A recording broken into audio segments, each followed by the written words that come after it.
નમસ્તે વિદ્યાર્થી મિત્રો, જય ગુરુદેવ, ગુડ મોર્નિંગ. આશા રાખું છું ઘરે બધા કુશળ મંગળ હશો, વિડીયો બરાબર નિહાળી રહ્યા હશો અને રોજનું અધ્યયન કુશળતાપૂર્વક કરી રહ્યા હશો. વિદ્યાર્થી મિત્રો, જેમ આપ સૌ જાણો છો કે છેલ્લા 2 લેક્ચરથી આપણે આર્ટિકલ્સ ભણી રહ્યા છીએ. આર્ટિકલના 2 પ્રકાર, ડિફિનાઇટ અને ઇનડિફિનાઇટ.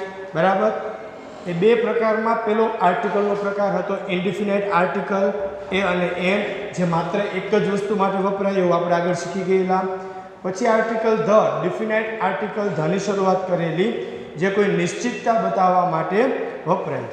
એમાંના 9 નિયમો, 9 rules of article the we had completed in our last session. So from today we are going to start our new session with articles, and today we are going to wind up the our topic articles. આજે આપણે આપણો article નામનો topic છે એ પૂર્ણ કરીશું.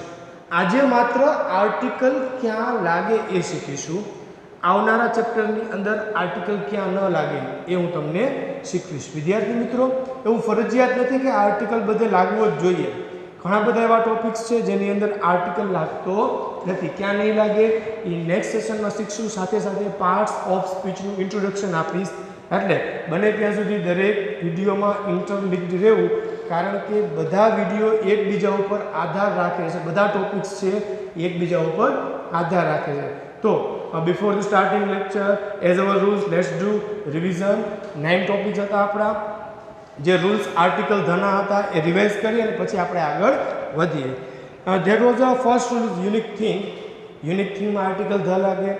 બરાબર, એમાં તમને મેં સ્પેલિંગ આપેલા હતા. 20 સ્પેલિંગ્સ તમારે લખવાના હતા. બ્રહ્માંડને લગતા અલગ અલગ ભાગોને ઇંગ્લિશમાં શું કહેવાય એ મેં તમને બોર્ડ ઉપર લખેલું હતું. બરાબર, ચલો તેના પછીનું હતું એકને એક નામનો ઉલ્લેખ. When any noun repeat in the sentence second time. બરાબર, ત્યારે પણ આર્ટિકલ ધ લાગે. This is a room, the room is big. પહેલાં એ લાગ્યો, પછી ધ લાગ્યો. Rule number 3, natural places like river, lake, ponds, mountain, hills, forest, ocean, gulf, island. આવી ઘણી બધી વસ્તુ છે કુદરત દ્વારા નિર્માણ પામેલી વસ્તુ, એમાં પણ આર્ટિકલ ધ લાગે. ધ ગંગા, ધ હિમાલયા, આ બધું. બરાબર, પછી ડાયરેક્શનના નામ, દિશાઓના નામ પાસે આર્ટિકલ ધ લાગે. મેં તમને ડાયરેક્શનના નામ 10 શોધવાના કીધા હતા. દિશાઓ 10 છે. 4 ખૂણા, 4 દિશા, આકાશ અને પાતાળ, આમ કરીને આપણે 10 દિશાઓ. બરાબર, ત્યારબાદ ઓર્ડિનલ્સ એટલે કે ક્રમવાચક સંખ્યાઓ, એમાં પણ આર્ટિકલ ધ લાગે. First, second, third. બરાબર, એની આગળ the first, the second, the last, the middle, the second last, the third last, આ બધામાં પણ આર્ટિકલ ધ લાગે. પછી ન્યૂઝપેપર એન્ડ મેગેઝિન, વર્તમાનપત્ર અને સામયિકો ડેઇલી આવતું હોય ન્યૂઝપેપર કહેવાય.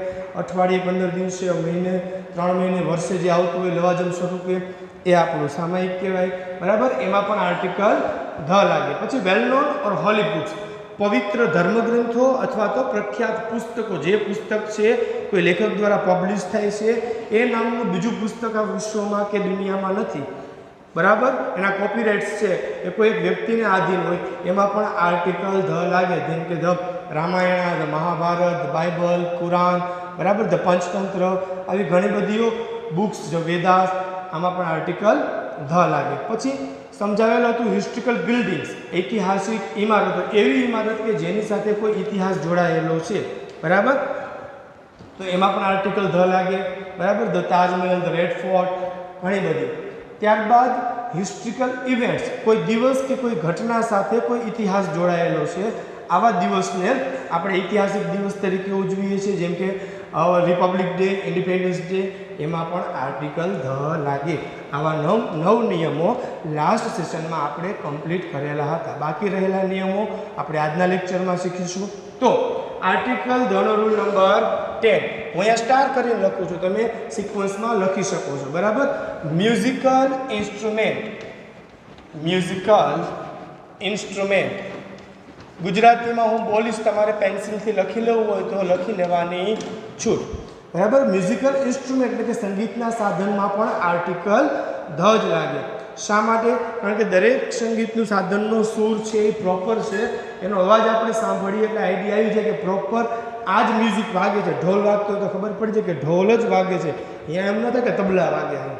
બરાબર, તો દરેક સંગીતના સૂર છે એ પ્રોપર છે, ચોક્કસ છે, ડિફિનાઇટ છે, એટલે ડિફિનાઇટ આર્ટિકલ ધ લાગશે. અહીંયા એક્ઝામ્પલ તરીકે લખું છું વાંસળી. વાંસળીને ઇંગ્લિશમાં કહેવાય ધ ફ્લ્યુટ. બરાબર. તો તમારે અહીંયા 20 સ્પેલિંગ્સ ગોતવાના છે. મ્યુઝિકલ ઇન્સ્ટ્રુમેન્ટના, સંગીતના સાધનના 20 નામ તમારે ફાઇન્ડ આઉટ કરવાના છે. બરાબર. હોમવર્કમાં જે તે સમયે ફેરબુક અને રફબુક ચેક કરો. ડાયરેક્ટ આ સ્પેલિંગ તમે ફેરબુકમાં લખશો તો પણ ચાલશે. સ્પેલિંગની ખરાઈ કરી, એનો મિનિંગ છે, પ્રોનાઉન્સિએશન પ્રોપર લખી અને તમારી ફેરબુકમાં ડાયરેક્ટ લખવાનું છે. બરાબર. ચાલો, એના પછીનો રૂલ છે નેશનાલિટી.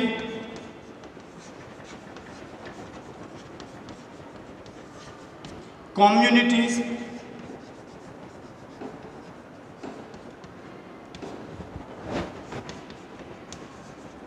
and sect. બરાબર. નેશનાલિટીઝ, કોમ્યુનિટીઝ એન્ડ સેક્ટ. હવે નેશનાલિટીઝ મતલબ આપણી રાષ્ટ્રીયતા, આપણે જે રાષ્ટ્રના વાસી છીએ. બરાબર. જે રાષ્ટ્રમાં આપણે વસવાટ કરીએ છીએ તેના માટે આર્ટિકલ ધ. કોમ્યુનિટી એટલે જે સંપ્રદાયના લોકો છીએ આપણે. બરાબર. આખા સંપ્રદાયની જ્યારે વાત કરવી હોય ત્યારે કોમ્યુનિટીઝમાં પણ આર્ટિકલ ધ લાગશે અને સેક્ટ એટલે કે કોઈ પંથ. બરાબર. એમાં પણ આર્ટિકલ ધ લાગશે. નેશનાલિટીઝનું એક્ઝામ્પલ લઈએ. ફોર એક્ઝામ્પલ આપણે ભારતમાં રહીએ છીએ તો ધ ભારતીય એમ ન બોલાય. ભારતીયને ઇંગ્લિશમાં કહેવાય ઇન્ડિયન. બરાબર. તો અહીંયા આપણે લખશું ધ ઇન્ડિયન. ચલો, બીજું કોમ્યુનિટી. આપણે ભારતમાં તો રહીએ છીએ પણ આપ સૌ જાણો છો તેવી રીતે ભારતમાં અલગ અલગ સંપ્રદાયના લોકો વસવાટ કરે છે. જેમ કે હિન્દુ, મુસ્લિમ્સ, શીખ્સ, ઈસાઈ, પારસી, ઘણા બધા સંપ્રદાયના લોકો ભારતની અંદર વસવાટ કરે છે. તો એ આપણી કોમ્યુનિટી થઈ. તો we are belonging from Hindu community, so we will write Hindus. Third one sect. હવે હિન્દુ તો ખરા પણ એમાં મુખ્ય આપણે જે પ્રકારે અલગ અલગ કાસ્ટ, જેને આપણે ગુજરાતીમાં કાસ્ટ કહીએ છીએ, જ્ઞાતિઓ. બરાબર. જ્ઞાતિની અંદર પણ ક્ષત્રિય, વૈશ્ય, બ્રાહ્મણ અને શૂદ્ર, આ મુખ્ય ચાર આપણે જ્યારથી સૃષ્ટિની રચના થઈ ત્યારે ચાર પાર્ટમાં આપણે ડિવાઇડેડ થયેલા છીએ. બ્રાહ્મણ, ક્ષત્રિય, વૈશ્ય અને શૂદ્ર. તો એની આગળ પણ આર્ટિકલ ધ લાગશે. અહીંયા આપણે લખીએ ધ બ્રાહ્મીણ.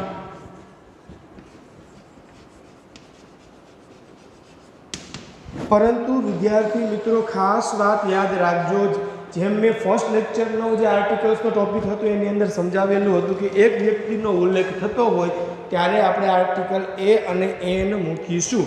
તો ફોર એક્ઝામ્પલ તમને પેરેગ્રાફની અંદર કીધું હોય કે રાહુલ ઇઝ પછી બ્લેન્ક ઇન્ડિયન બોય. તો અહીંયા આપણે ઇન્ડિયનને ધ્યાનમાં નથી લેવાનું, બોયને ધ્યાનમાં લેવાનું છે. ઇન્ડિયન નથી કીધું. બરાબર. ઇન્ડિયન બોય કીધું છે. એટલે કે રાહુલની વાત થાય છે. રાહુલ એકલો છે એટલે આર્ટિકલ એ અથવા એન લાગશે. એટલે એમાં એવું આવે Rahul is an Indian boy. એમાં ધ ઇન્ડિયન લખવાનું નથી. ખાસ વાત યાદ રાખજો. શું કામ? કે અહીંયા વાત થઈ છે કે સંપ્રદાયની આખા જૂથની વાત થતી હોય ત્યારે જ આર્ટિકલ ધ આવશે. એટલે કોઈ એક વ્યક્તિની વાત થતી હોય ત્યારે એ અથવા એનનો વિવેકપૂર્ણ ઉપયોગ કરી અને તમારે એ આર્ટિકલ મૂકવો. ચલો, આના પછીનો જે રૂલ છે in names of train, ship and aeroplane. બરાબર. એટલે કે રેલગાડી, ટ્રેન, શિપ મતલબ જહાજ, એરોપ્લેન મતલબ હવાઈ જહાજ. આનું નામ હોય ત્યારે પણ આર્ટિકલ ધ લાગશે. હવે કોઈ બાઇકનું નામ આપણે ઘરે આવી તો રાખતા નથી. બાઇક હોય કે સાયકલ હોય, છગન, મગન, ટીનિયો, મિનિયો એવા નામ કંઈ ટ્રેનના અને શિપના ન હોય. એના રૂટ ઉપરથી નામ હોય અથવા તેની કંપનીનું નામ હોય. બરાબર છે. તો ત્યારે આર્ટિકલ ધ મૂકવાનો છે. એવું કે સાંભળ્યું છે કે મેં બાઇક લીધું તો બાઇકનું નામ રાખ્યું શનિ, રવિ, કંઈક એવા નામ આપણે રાખતા નથી. પણ બાઇક જે કંપનીનું હોય અથવા તો કંપનીએ એને જે નામ આપ્યું હોય, ફોર એક્ઝામ્પલ હોન્ડાની કોઈ કાર છે તો આપણે એને અમેઝ કહીએ છીએ. જે કાર અલગ અલગ હ્યુન્ડાઈ કંપનીની આવતી હોય, હોન્ડાની આવતી હોય, whatever you are using in life. બરાબર. તો અહીંયા ટ્રેનનું નામ લે. આપણે જૂનું નામ લઈએ ટાઇટેનિક નામનું જહાજ છે, ડૂબી ગયેલું. બરાબર. આપણે બધાને સ્ટોરી ખબર છે. તો અહીંયા આપણે નામ લખીએ ધ ટાઇટેનિક.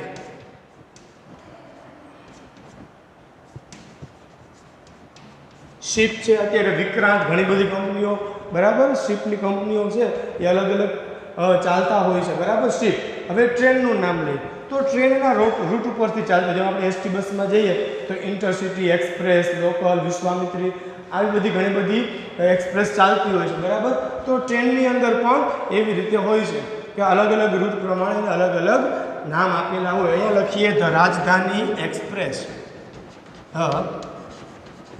રાજધાની એક્સપ્રેસ, બરાબર. એરોપ્લેન, બરાબર. જે લોકો એરોપ્લેનની અંદર સફર કરતા હશે, બરાબર, અથવા કરી હશે, એમને ખબર છે કે અલગ અલગ કંપની, જેમ આપણે કે એસટી અને પ્રાઇવેટ બસો હોય, state transportation and private buses, તો દરેકમાં ફેર હોય. એવી જ રીતે એરોપ્લેનમાં પણ અલગ અલગ કંપનીમાં ફેસિલિટીઝમાં થોડો ઘણો ફેરફાર હોય છે.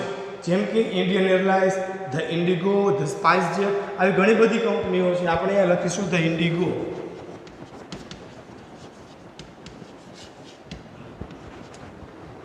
માત્ર કોઈ પણ સબ્જેક્ટ ભણવાથી કે નિયમ યાદ રાખવાથી એમાં પારંગત થવાતું નથી, પણ એની અંદર પાયાનું નોલેજ હોવું જરૂરી છે. જેમ કે મેં ગઈકાલે રૂલ તમને શીખવાડેલો, હિસ્ટ્રિકલ બિલ્ડિંગ્સ અને હિસ્ટ્રિકલ ઇવેન્ટ્સ. હવે આના માટે તમારે તમારા જે તે સમાજના શિક્ષક હોય એનો વિષય પણ તમારે બરાબર શીખવો પડે, એમને જે સમજાવેલું હોય એ પણ તમારે બરાબર શીખવું પડે. હવે તમને ઐતિહાસિક ઇમારતની વ્યાખ્યા જ ખબર નથી. ઘણા બધા મારા વિદ્યાર્થી એવા હોય કે જૂનું બિલ્ડિંગ હોય ને એને ઐતિહાસિક ઇમારત કહેવાય. ના, ઐતિહાસિક ઇમારત એટલે મારા કરતાં તમારા જે સમાજના શિક્ષકો છે એ તમને વધારે શીખવી શકશે, બરાબર. અથવા કોઈ તમારા ઇકોનોમિક્સના અથવા બીએના શિક્ષક છે એમની પાસે નોલેજ હોય તો એમને પણ તમે પૂછી શકો છો, બરાબર. એટલે આના માટે બેઝનું નોલેજ, મેમ કહેવાની વાત શું છે કે લાઈફની અંદર, સ્કૂલની અંદર કોઈ પણ વસ્તુ તમે જેની તમારી સામે દેખાય છે એના કરતાં એની પાછળ ઘણું બધું છુપાયેલું હોય છે. એ આઈડિયા આવે તો તમને ઓટોમેટિકલી સમજાઈ જાય, બરાબર. ચલો, ટ્રેન, શિપ એન્ડ એરોપ્લેન. એના પછી આવે છે બોડી પાર્ટ્સ. કોઈ પણ બોડી પાર્ટ્સ એટલે કે શરીરના અવયવનું નામ હોય તો એમાં પણ આર્ટિકલ ધ આવશે. શું કામ? તો કે આપણા શરીરના દરેક જે બોડી પાર્ટ્સ છે એના ફંક્શન અલગ અલગ. ફંક્શન મીન્સ કાર્ય પદ્ધતિ. આપણા હાથ, પગ, નાક, કાન, આંખ, આ બધાનું કાર્ય ફિક્સ છે, બરાબર. તો ફિક્સ છે એટલે નિશ્ચિતતા આવી, નિશ્ચિતતા દર્શાવે છે તો આર્ટિકલ ધ લાગશે, બરાબર.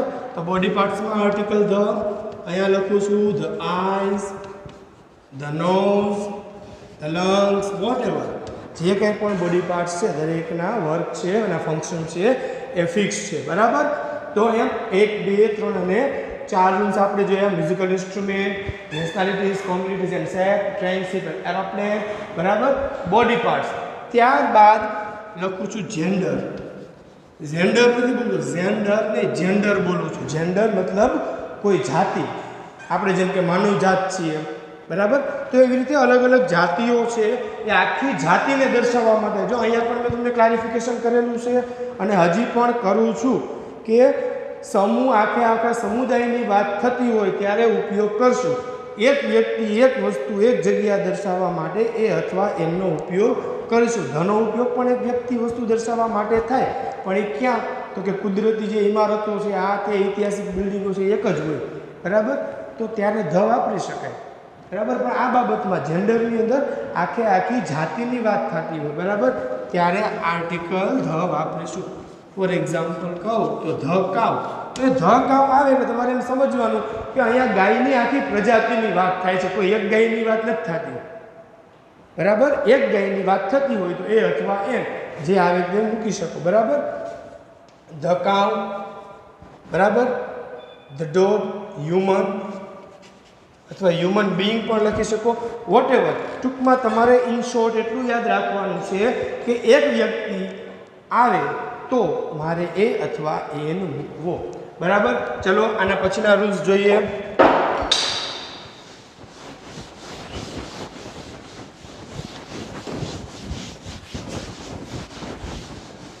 તો એના પછીના રૂલ્સ જોઈએ તો જેન્ડર પછી આપણે લખીશું યુનાઇટેડ નેશન્સ. યુનાઇટેડ નેશન્સ એટલે કે સંયુક્ત રાષ્ટ્રો. આ પણ સમાજને લગતો મુદ્દો છે. સંયુક્ત રાષ્ટ્રો એટલે શું? એક કરતાં વધારે દેશો ભેગા થઈ અને બરાબર જે સંગઠન જે કામ કરતું હોય, બરાબર, જે દેશ બને એને કેવા કહેવાય? United Nations. ફોર એક્ઝામ્પલ અહીંયા લખીએ ધ યુએસએ. તો એ બધા અમેરિકન સ્ટેટ છે એ કમ્બાઈન થઈ અને જે નેશન બને છે એને કેવું કહેશું? United nation. તો આનું full form United states of America, બરાબર. પછી ધ યુકે. યુનાઇટેડ કિંગડમ, બરાબર. આવા ઘણા બધા નેશન્સ છે, બરાબર. મેઇનલી 7 થી 8 જે કંઈ પણ નેશન છે એ તમે તમારા જે તે શિક્ષક છે એની પાસે પૂછીને તમે યાદી બનાવી શકો છો. તો યુનાઇટેડ નેશન્સ એટલે કે સંયુક્ત રાષ્ટ્રો, એના પાસે પણ આર્ટિકલ ધ લાગશે, બરાબર. ચાલો, ત્યારબાદ gender, body parts, train ship and aeroplane, United Nations. હવે અહીંયા લખું છું કંપની નેમ.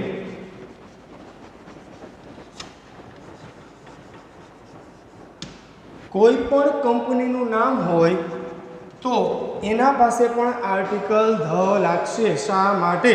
બરાબર. તો કારણ કે દરેક કંપની ભલે અલગ અલગ 5 કંપનીઓ છે, પ્રોડક્શન એક સરખું છે, બરાબર, પણ એ કંપનીના નામ અલગ અલગ છે. એટલે તમને ખબર હોય તો કોઈ કંપનીનું નામ હોય એની પાછળ આમ આર કરીને રાઉન્ડ કરેલો હોય અથવા સી કરીને રાઉન્ડ કરેલો હોય, બરાબર. તો સી મતલબ કોપીરાઇટ્સ, એના કોપીરાઇટ્સ છે એ કોઈ યુઝ કરી શકે નહીં. એ કંપનીનું નામ, એ લોગો, એ સિમ્બોલ, એ કલર એના જેવું સેમ ટુ સેમ પ્રિન્ટિંગ કરી શકે નહીં.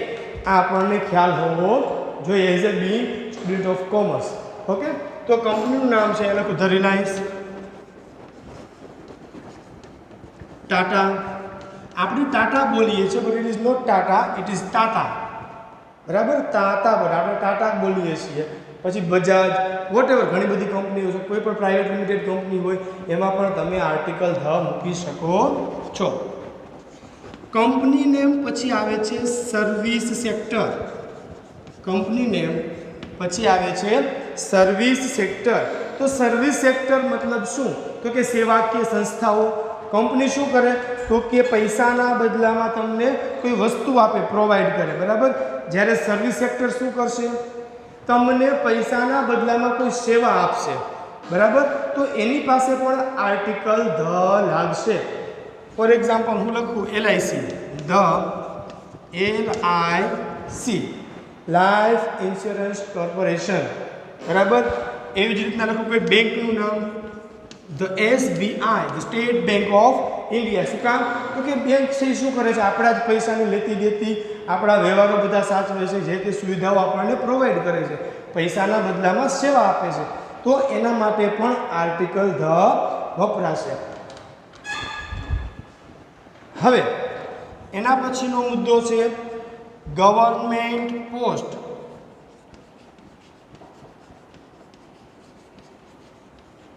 એટલે કે કોઈ હોદ્દો. કોઈ હોદ્દાની વાત થાય ત્યારે પણ સરકારી, બરાબર, તમે કોઈ ક્ષેત્રમાં જોડાયેલા છો સરકારના અને હોદ્દાની વાત થતી હોય અથવા તો કોઈને કંઈ ઉપમા આપવી હોય ત્યારે પણ આર્ટિકલ ધનો ઉપયોગ થશે. ફોર એક્ઝામ્પલ લખું તો the prime minister, the prime minister, બરાબર, CM, PM, વોટ એવર. તો ગવર્મેન્ટ પોસ્ટ આવે ત્યારે પણ આર્ટિકલ ધનો ઉપયોગ કરવાનો છે. તો આજે આપણે રૂલ્સ ક્યાં ક્યાં જોયા? તો ગઈકાલે જે 9 નિયમ જોયા હતા એના પછીના જે નિયમો બાકી હતા એની ચર્ચા આપણે આજે કરી કે કયા કયા ક્ષેત્રની અંદર કેવી રીતે અલગ અલગ રીતે આપણે આર્ટિકલ ધનો યુઝ કરી શકીએ છીએ. તો વિદ્યાર્થી મિત્રો, તમારા નિયમો બરાબર સમજી લેવાના છે, યાદ રાખવાના છે કે આર્ટિકલ ધમાં કયા કયા નિયમો લાગુ પડી શકે, કેવી રીતે આર્ટિકલ ધનો યુઝ થઈ શકે એ અને એમની અગાઉ ચર્ચા કરેલી. આવનારા લેક્ચરની અંદર આર્ટિકલ ક્યાં ન લાગે, સાથે સાથે ટાઈમ બચશે તો પાર્ટ્સ ઓફ સ્પીચની ચર્ચા કરીશું. ત્યારબાદ આપણે આપણી જે કંઈ પણ આગળના લેક્ચર્સ છે ટેક્સ્ટ બુકના એના ઉપર જશું, બરાબર. તો તમારા બધાના 5-5 નિયમો, મતલબ કે એક નિયમના 5-5 એક્ઝામ્પલો બનાવવાના છે. જાતે તમારી રફ બુકની અંદર એક્ઝામ્પલ લખવાના છે. આ બધા નિયમો ફેર બુકમાં લખવાના છે એક વખત, બરાબર, એક વખત રફ બુકમાં, એક વખત ફેર બુકમાં. એક્ઝામ્પલ તમારી જાતે બનાવો એ બધા રફ બુકની અંદર. ક્લિયર? હા, એક વાત કહેતા ભૂલી ગયો, અહીંયા બોડી પાર્ટ્સ છે, શરીરના અવયવો છે, એના 30 સ્પેલિંગ બુકમાં લખી નાખજો. You have to write 30 spellings of body parts. કે આ બોડી પાર્ટ્સને ઇંગ્લિશમાં શું કહેવાય એ આઈડિયા નહીં હોય તો તમે લોકો પ્રોપરલી વર્ક કરી શકશો નહીં. સો નેક્સ્ટ લેક્ચરમાં ફરીથી મળીશું. ત્યાં સુધી જય ગુરુદેવ, નમસ્તે, take care, have a nice day, bye bye.